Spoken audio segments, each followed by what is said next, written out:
No módulo anterior, a gente falou um pouquinho sobre o aquecimento, sobre a pró-habilitação.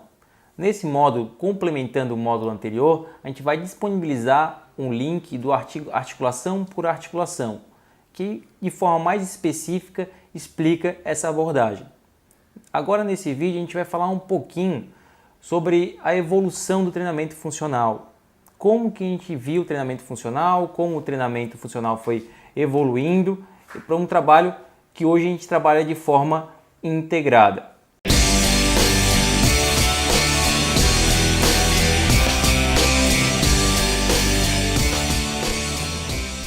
No início, o treinamento funcional era muito focado no trabalho do abdômen e bases instáveis. Com o tempo, a gente foi observando que essas bases instáveis não eram adequadas para todo mundo. É um trabalho muito interessante, ela tem bons resultados, só que para um público específico. Para a maioria do público, ela serve só como uma progressão de carga e não como um treinamento. O treinamento funcional não se baseia em bases instáveis. O treinamento funcional se baseia, como o André já falou, no trabalho integrado do corpo inteiro. Com o tempo, o treinamento foi evoluindo e foi observando a necessidade de se treinar em diferentes direções. Então, cada articulação ela tem 3 possíveis planos de movimento para se locomover, para se movimentar. E é isso que o treinamento funcional baseia-se hoje. Tem alguns equipamentos como o Viper, como o Medicine Ball, como o Matrix, que é uma abordagem bem legal que a gente fala no nosso workshop, que trabalha em diferentes direções o mesmo movimento, a mesma articulação. E o treinamento começou a ficar mais específico para a demanda da população atual, ou seja, os padrões que a gente mais encontra e quais são as maiores deficiências. E aí depois começou a evoluir algo chamado, que a gente chamava de core, que a gente chama de core no caso, que antigamente era o treino só do abdômen. O core ele foi evoluindo com o tempo junto com o treinamento funcional. Antigamente o core era só abdômen para vertebrais. Isso é muito simplista e isso não é mais verdade. A gente tem um treinamento do core muito mais amplo. O core, o que a gente considera hoje? A do FIT tem como conceito que o core é tudo. O core integra o corpo inteiro. Tirando os membros, o core é o tronco. O core é todos os músculos do tronco, de forma mais simples. Ainda mais complexo, o core é desde a ponta do teu dedo da mão até a ponta do dedo do pé. Ou seja, toda movimentação requer a ativação do core. A gente vai evitar que tenha o desperdício de energia. Agora a gente vai começar a linkar os assuntos.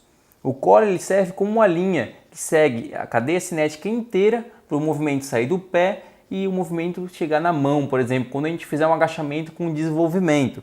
Se tu não tem o core estável, o core eficiente, tu não consegue transmitir essa energia. E o treinamento funcional foi evoluindo dessas seguintes formas. Hoje a gente conecta o corpo, por exemplo, a gente sabe que o quadril ela tem relação direta com a cintura escapular. A cintura pélvica, que seria o quadril, ele tem muita relação com a cintura escapular, ou seja, os movimentos eles seguem cadeias de movimento, ou seja, o movimento ele não é mais isolado. Uma limitação na articulação do tornozelo pode gerar problemas no ombro, pode gerar dificuldades de mobilidade glenomeral, de estabilidade escapular ou ativação do core. Para ficar de forma mais simples, hoje o treinamento do core a gente chama de treinamento do anti, para evitar o movimento. Por exemplo, uma prancha ventral, que seria aquela pranchinha que a gente faz no chão, que é muito comum na academia, ela é uma anti-extensão. O que está acontecendo? A força da gravidade está promovendo, estimulando uma extensão do corpo, fazendo que o corpo entre em extensão, e o abdômen, os músculos do corpo, como eu já falei, não só o abdômen, eles estão evitando esse movimento. Só que o músculo não é só anti-extensão, existe antiflexão, antiflexão lateral, anti-rotação, e todos os componentes que evitam o movimento e vão transmitir essa energia, como eu falei, do agachamento para o desenvolvimento. Ou seja, vamos pensar de novo no agachamento e no desenvolvimento.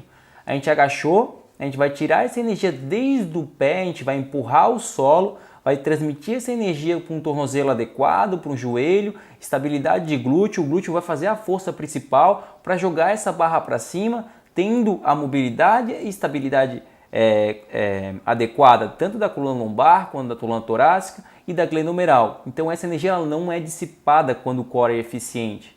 A gente brinca, o core não precisa ser forte, ele precisa ser eficiente, ele precisa não desprender ou não perder energia. Um grande amigo nosso, ele cita como exemplo, um colunista, que o core ele tem que ser como um ninja. Ele tem que estar pronto para qualquer situação e não um segurança muito forte, que não é tão ágil, ele não tem um raciocínio tão rápido. Então o que a gente vai procurar nos nossos clientes é um core ninja, que esteja preparado para todas as situações. Como sugestão, a gente vai deixar um link aqui com alguns vídeos de exercícios antirrotacionais e exercícios multiplanares. Por exemplo, o lift e o chop. A gente passa muito mais específico essa movimentação nos nossos workshops presenciais. Outra coisa que é muito importante é a respiração para o treinamento do core. A ação do diafragma tem completa e direta relação com a ativação muscular e estabilidade do teu tronco. Uma respiração adequada, ela tem que, quando tu inspirar, esse diafragma tem que descer e quando expirar, esse diafragma tem que subir para gerar espaço para os órgãos e também para uma melhor ativação tanto do transverso do abdômen quanto os demais músculos do core.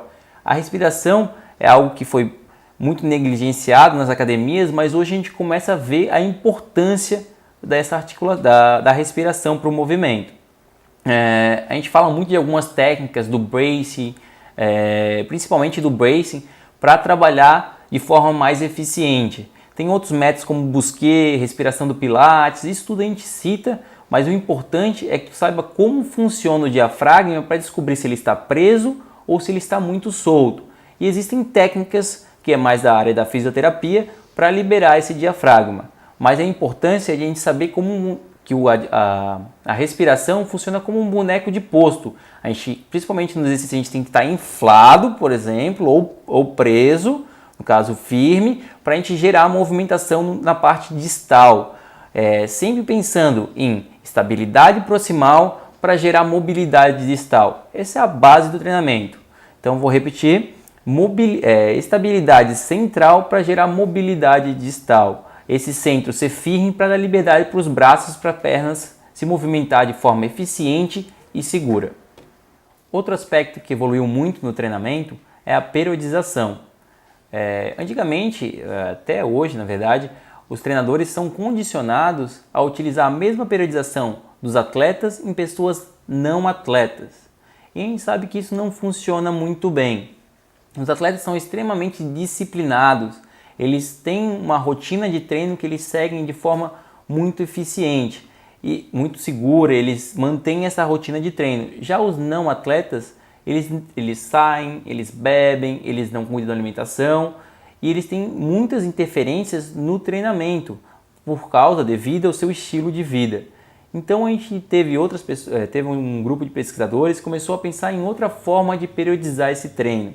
E aí surgiu o pirâmide de performance, o Opt Model, que são formas diferentes que focam a periodização na qualidade do movimento. Lembra que a gente falou em avaliar, corrigir e fortalecer? A gente pode periodizar o nosso treino dessa forma, trabalhando primeiro a base do movimento, que seria a mobilidade, estabilidade, por exemplo, depois partindo para a performance, que a gente pode chamar de performance, por exemplo, trabalhando força, potência, agilidade, resistência e por último, caso esteja algum esporte ou ele pratique algum esporte, habilidades técnicas. E a gente pensa isso como uma periodização.